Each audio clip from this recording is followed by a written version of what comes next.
Brothers and sisters, thank you for joining me today for another piece of the puzzle. God is so amazing and He's so good, and this is just my heart just rejoices in how all the work that has been done in the body of Christ is literally like all the pieces. He's bringing the body together, because when the body, every piece of the body is there, it functions properly.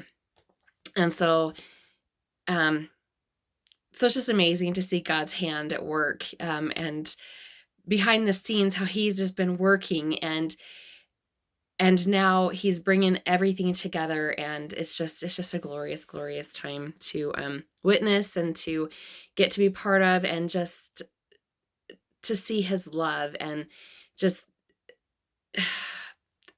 words can't describe the joy that I feel right now.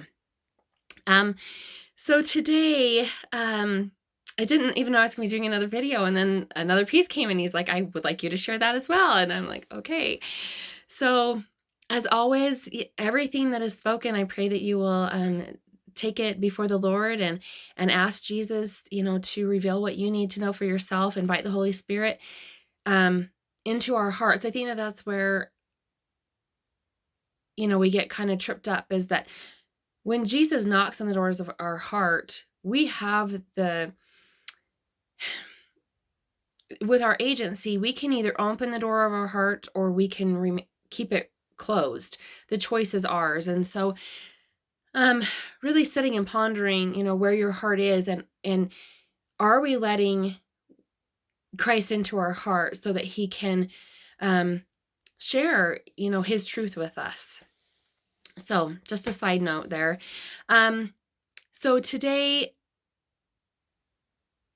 this has to do with another piece of the puzzle, like I said. And so I truly just want to testify that God is listening, and that He is in every detail of this work, for it is His kingdom, and all things work for His glory, to magnify His holy name. So So I'm going to go ahead with this next piece of the puzzle, and it's super exciting.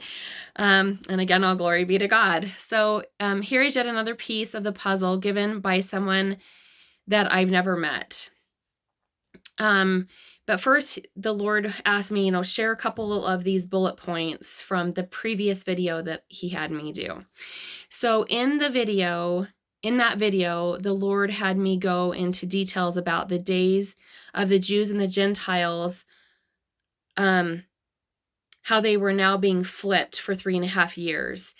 And the men and women that the Lord is getting ready to send forth to help this world during the tribulation. So His elect, but these kings and queens that are going to be stepping forward to help this world during the tribulations, okay? To bring forth the everlasting kingdom gospel of God. And that was in Revelations 14:6. Okay, the next bullet point was the woman that sent me, Melinda, that sent me the first email. She had said that she had forgotten to put on there that in the research that the Lord had her do was that Purim and Passover, according to God's calendar that she had worked through, was literally, it's on the same day. It's going to occur on the same day, Purim and Passover. And He's had me talk about Purim before. Purim is the unveiling of, if you look at what Esther, her true identity was given. So this is the unveiling of God's people. Okay, these that are going to come forth during this 3.5 years to help. Okay, the next bullet point was, in the email from Melinda, she mentioned about the 153 fishes. I'm sorry, I wrote that down wrong. Okay. She mentioned what the 153 fishes might be, but she wasn't sure. She didn't know for sure. Okay. And that's where this email comes into play. So the very next morning after I had done that video, Melinda sends me an email, but it is from another lady that she is friends with on Facebook. And I have permission from Denise to share this It's Denise Sylvia Beaker, and this is the email that was sent the very next morning, explaining now the 153 fishes that Melinda wasn't sure of, but it also ties into what he had me share about the Gentiles. So here's the email.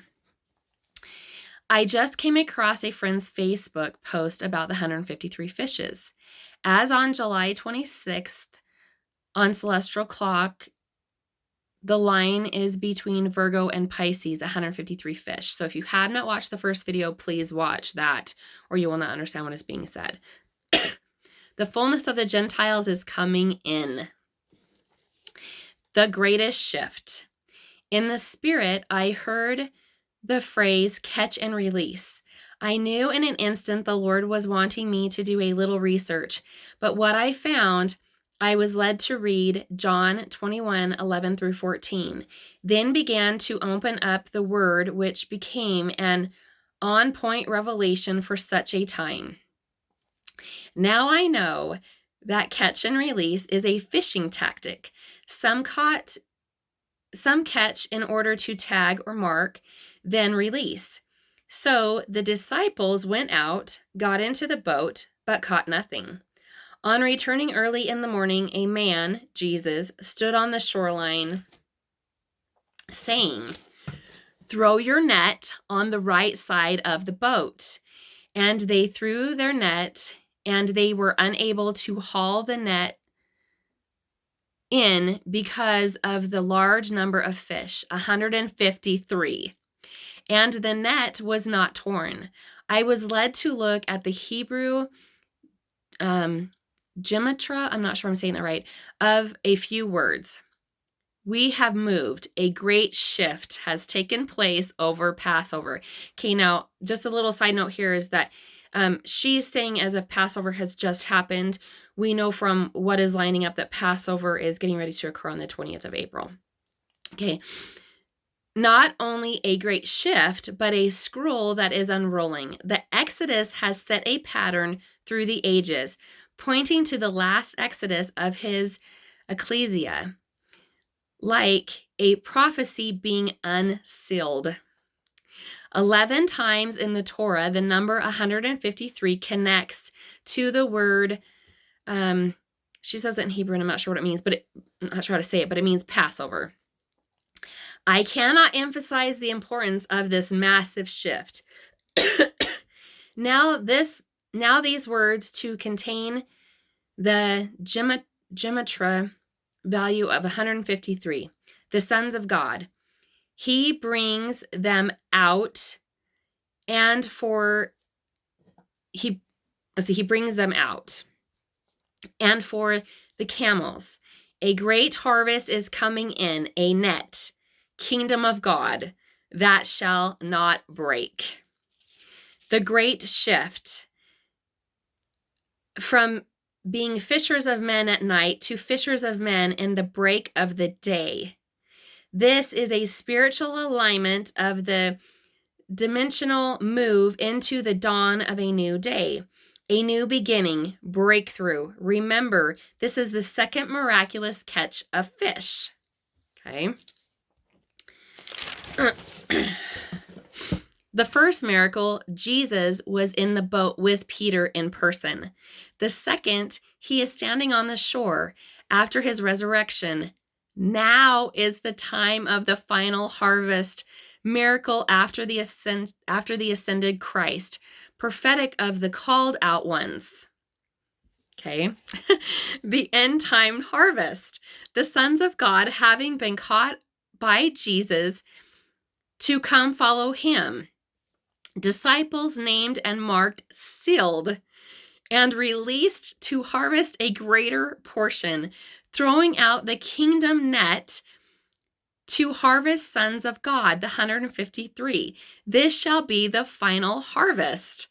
I believe the fishers of men have shifted from the night into a new dawn, the matrix, the womb of a new day. Harvest is upon the body of Christ.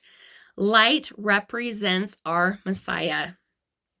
Revelation 17:15. He said unto me, the waters which you saw are peoples, multitudes, nations, and languages. Matthew 4:19. Will make you fishers of men. The fullness of the Gentiles is coming in, and so all Israel will be saved. Behold, this shift from the left to the right. The sons of his right hand are being revealed. Now, but I'm not sure how to say this. Betzal, it's Betzalel. So I'm not sure if I'm saying it right. Was instructed to build the Ark of the Covenant. His name has the Hebrew gematria of 153. This great shift has everything to do with his presence. Yeshua is creating habitations of arks of his presence. It is amazing that Betzal's, I'm not sure I'm saying that right, name implies God's shadow. At the time of Passover, those who were covered by the blood were kept in the shadow of the Almighty. The ark corresponds in prophetic type of the throne of glory. I mentioned for the camels 153 gematria, glory bringers of great providence, as I believe this great shift is the dawn of the grace of glory dispensation, the last thrust alignment, the sons of God to bring in the greatest harvest birth out of this significant Passover, 153, the dawn shining upon the multitudes, the great shift born from the right side, Psalms 89:13. You have a strong arm.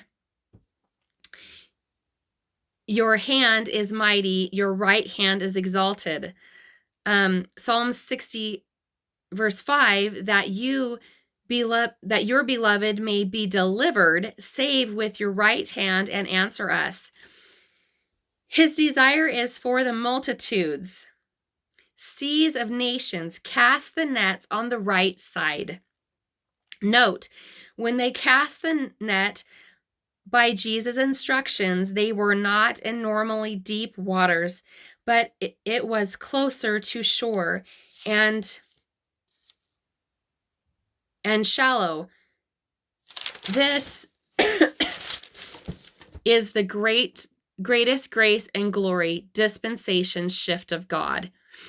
So these were key points that she pointed out. Significant to Passover, fishers of men, grace of glory, camels, sons of God, ark, presence, throne of God, Passover, Exodus.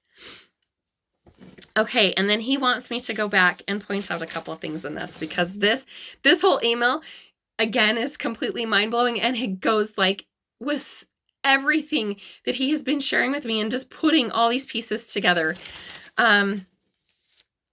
So let's go to the sons of God. He brings them out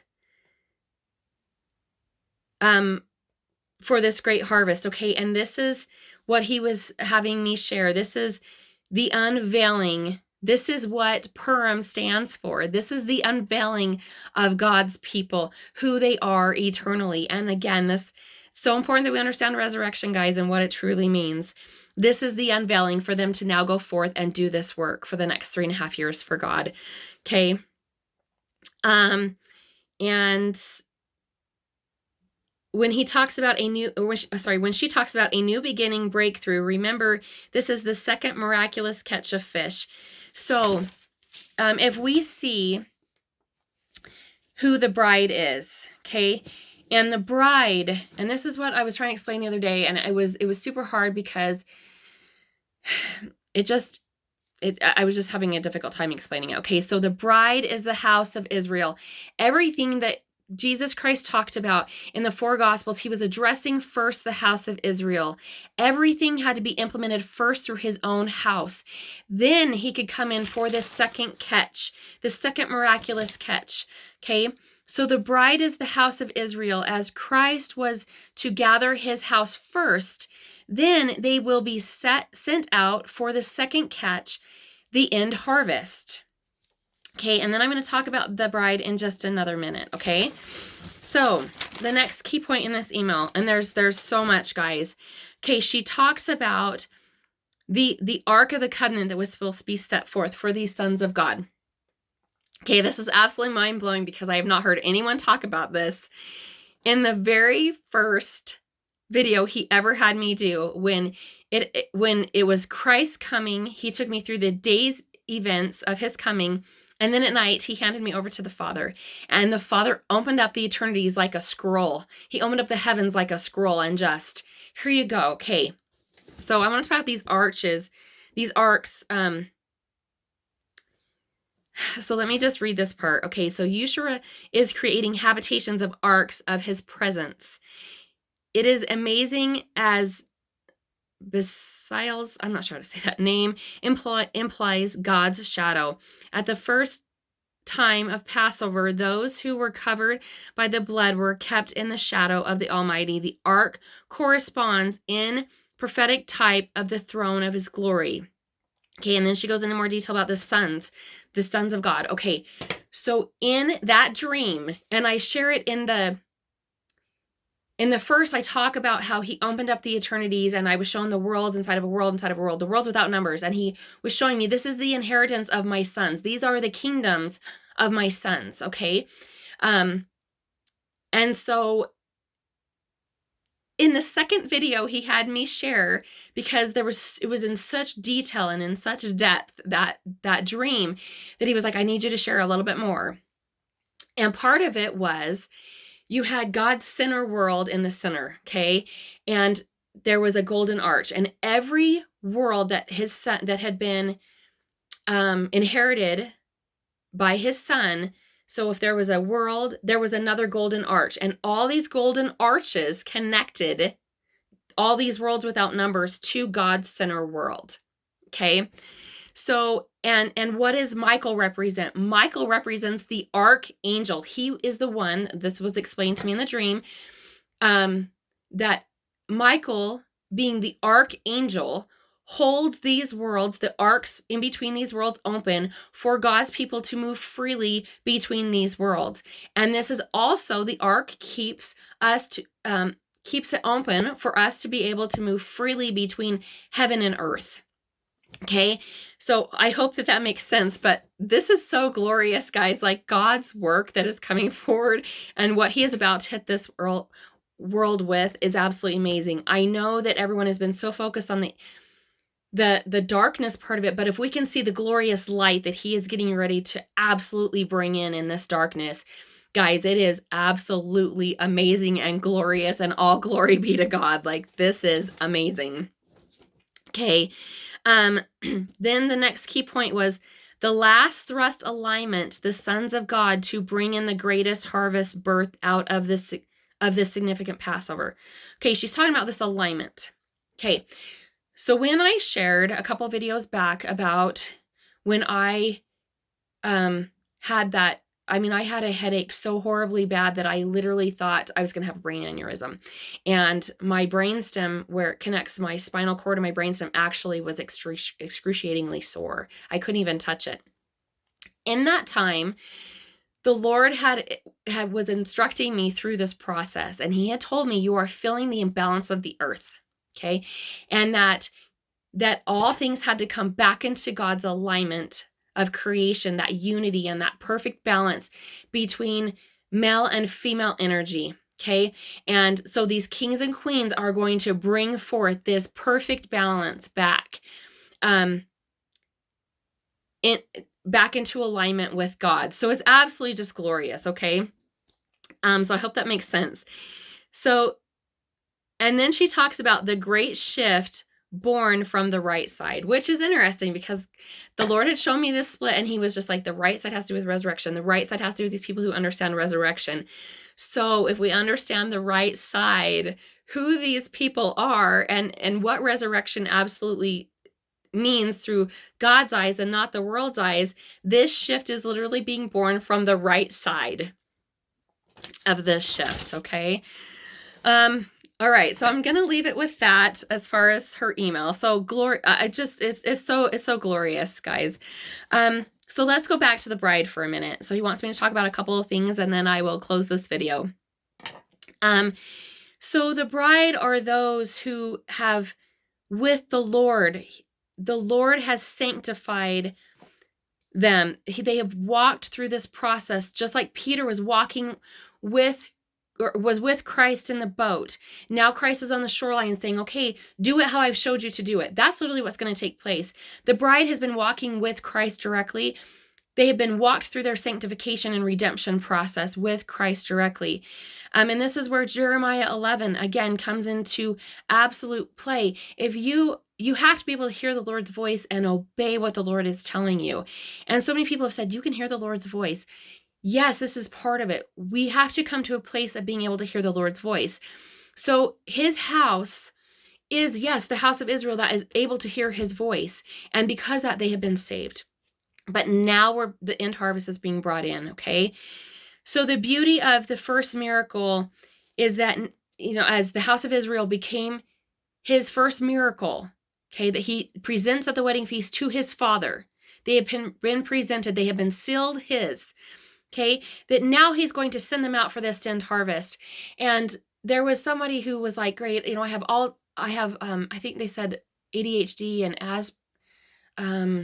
I can't remember if it was Asperger's or I can't remember exactly which illness they said they had, but they were like, great, now there's no hope for us. No, there's absolute hope because now that was the very first miracle. Now he will send his house out to perform greater works than he did.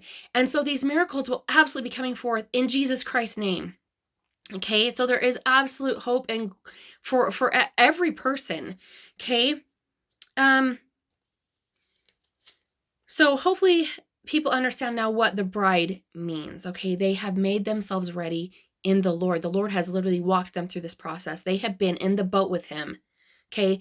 Walking step by step through true discipleship, and he has walked them through true discipleship. He's walked them through the true kingdom gospel. He's walked them through their redemption process, okay? And now their faces, just like Lazarus, when he had me talk about, their faces will be unveiled. This is what Purim is. It is the unveiling of God's people, okay? And so again, so important that we learn what resurrection is, okay? So this is what he had me share. So we will see Matthew 23, 24, and 1 Thessalonians, the whole chapter, we will see it come to life, okay? During this 3.5 years. Also, the words of Isaiah they're gonna come forth. And during this time, many will be quickened in the spirit. This is the purpose of all this, is because when you are quickened in the spirit, you begin to begin to shift from earthly understanding to kingdom understanding, okay? This is the quickening in the spirit that people are going to experience. The shifting from the earthly realm to the heavenly realm of learning and understanding, okay? So, and then the last thing that I want to share is this. So as I pondered from the last video, because I was just like, Lord, there's got to be more to what you're showing me here with the, with when I went inside, I locked the doors just like, you had instructed me and what's talked about in Isaiah 26:20.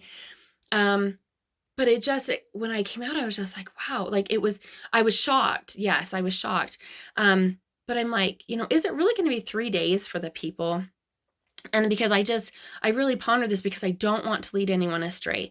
And this is what the Lord has told me as I pondered on this with him. After the dream, when I was pondering. Okay, so Jesus instructed me, don't put a timeline on it because this will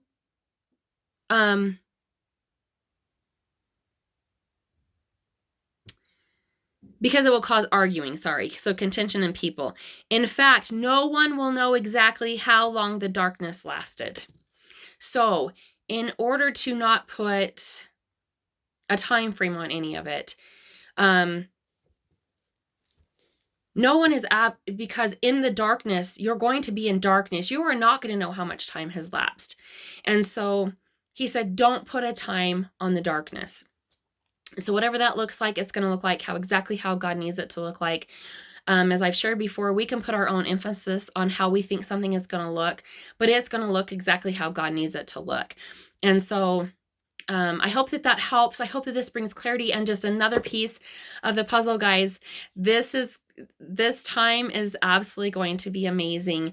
And God is putting forth his people, and like he had me, as the Lord had me share during this darkness, praying that you will have those people be brought to you or be led to them, because there are truly going to be in the darkness these refuges of safety, that God's hand is upon them, and they are covered from the evil that will be upon the earth during this cleansing process.